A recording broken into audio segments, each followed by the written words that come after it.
बिस्मिल्लाहिर्रहमानिर्रहीम। Welcome to सरकारी job गुरु। दोस्तों,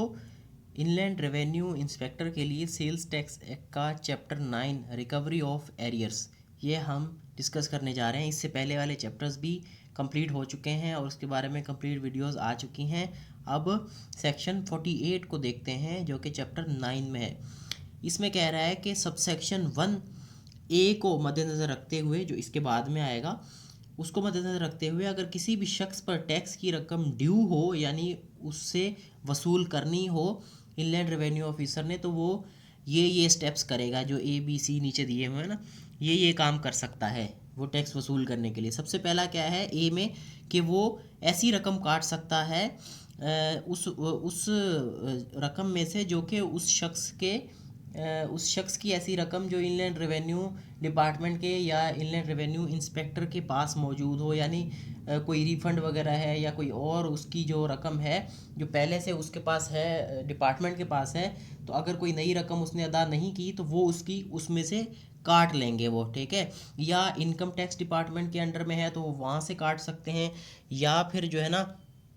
कस्टम या सेंट्रल एक्साइज डिपार्टमेंट के पास उसकी इन चारों डिपार्टमेंट के पास कहीं भी उसकी कोई भी रकम होगी तो वो उसमें से वो टैक्स काट लेंगे। फिर है बी में कह रहा है कि किसी भी शख्स को नोटिस जारी करेंगे वो, ठीक है, कि जिसके पास उस शख्स यानी जिसने टैक्स अदा करना है ना उसकी रकम किसी और शख्स के पास मौजूद हो, जिसका बोर्ड को पता हो कि भाई इस बंदे की रकम इस शख्स के पास है, दूसरे शख्स के पास, तो वो दूसरा शख्स जो है उसको नोटिस बोर्ड जारी करेगा कि आपके पास जो रकम है इसकी, उसमें से फिर वो टैक्स की जो रकम इनकी बनती है डिपार्टमेंट की वो काट सकता है डिपार्टमेंट। तो सी में क्या कह रहा है कि इस शख्स के कारोबार से अशिया या सामान हटाने से या उसको रोक सकता है, ठीक है, जब तक वो टैक्स अदा ना करे। यानी उसका जो कारोबार है कहीं पर भी वो कर रहा है तो उसको वहाँ पर वो रोक देंगे, भाई आप इसमें से ये सामान वगैरह आप कहीं पे सप्लाई नहीं कर सकते या इधर उधर चीज़ें मूव नहीं कर सकते, यानी उस कारोबार को वो अपने कंट्रोल में ले लेंगे। CA में कह रहा है कि या फिर उसकी इंपोर्ट की हुई अशिया की क्लियरेंस नहीं करेंगे, ठीक है, या जो अशिया उसने खुद मैन्युफैक्चर हो रही हैं उसके कारोबार से उसको रोक सकते हैं, या फिर उसके अकाउंट बैंक अकाउंट जो है उसको अटैच कर देंगे, ठीक है, सील कर देंगे। फिर डी में है कि या उसके कारोबार को सील कर सकते हैं जब तक टैक्स अदा ना हो जाए। फिर ई में कह रहे हैं या उसकी इमूवेबल या मूवेबल, ठीक है, प्रॉपर्टी को अटैच करके वो भी बेच सकते हैं। एफ में है कि लेकिन अगर किसी गारंटी बॉन्ड या इन्वेस्टमेंट के तहत कोई भी कंपनी, बैंक या गारंटर या कोई भी दूसरा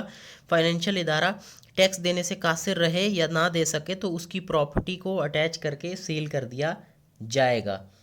ये था एफ में। लेकिन इनलैंड रेवेन्यू ऑफिसर या इनलैंड रेवेन्यू का कमिश्नर इस सूरत में नोटिस जारी नहीं कर सकता अगर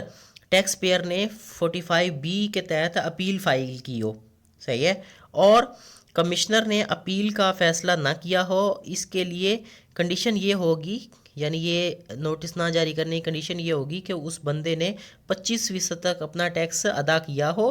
ठीक है, उससे कम ना हो। लेकिन उससे अगर ज़्यादा जो है ना उसका टैक्स नहीं दिया हुआ, 25% उससे कम है, तो फिर उसको नोटिस जारी कर देगा इनलैंड रेवेन्यू का कोई भी ऑफिसर।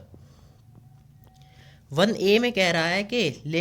लेकिन अगर एरियर्स, डिफ़ॉल्ट, सरचार्ज या कोई भी और टैक्स किसी शख्स ने से ऊपर दी हुई सूरतों से वसूल ना हो सके, ये जो ऊपर ABCDF तक जो भी कंडीशंस दी हुई हैं ना, इनसे अगर टैक्स से किसी से भी पैसे उनसे ना वसूल हो सकें तो बोर्ड या उसका कोई भी ऑफिसर उस टैक्स को राइट ऑफ कर देगा, उस टैक्स को ख़त्म कर देगा। राइट ऑफ का मतलब ये है कि उस टैक्स को या तो बोर्ड के ऊपर कोई लायबिलिटी के अंडर में ले सकते हैं या एक्सपेंडिचर के अंडर में उसको दिखा के तो उसको राइट ऑफ कर देंगे, ख़त्म कर देंगे। जाहिर सी बात है, और क्या कर सकते हैं अगर, लेकिन मोस्ट ऑफ द कंडीशंस में ये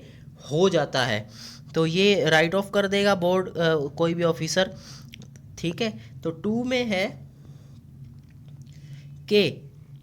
लेकिन पेनल्टी या कोई और अमाउंट वसूल करते वक्त इनलैंड रेवेन्यू ऑफिसर के पास वही पावर्स होंगे जो कोड ऑफ सिविल प्रोसीजर 1908 के तहत एक सिविल कोर्ट के कोई भी फैसला मनवाते वक्त जो सिविल कोर्ट के पावर होते हैं वही इनलैंड रेवेन्यू के ऑफिसर के पावर्स होंगे जब भी कोई टैक्स या पेनल्टी या सरचार्ज या कोई भी अमाउंट वो वसूल कर रहा हो। तो ये था कि रिकवरी ऑफ एरियर्स सेक्शन 48 यहाँ पर हमारा कंप्लीट हुआ। नेक्स्ट हमारा चैप्टर होगा मिसलेनियस चैप्टर 10। तो इसके लिए वेट करें और इससे पहले वाले लेक्चर्स आप देख सकते हैं, एंड स्क्रीन पर आपको शो हो रहे होंगे। तो अगर तो ये वीडियो आपको पसंद आई है तो प्लीज़ इसे लाइक करें और इसे दोस्तों तक शेयर करें। Thank you.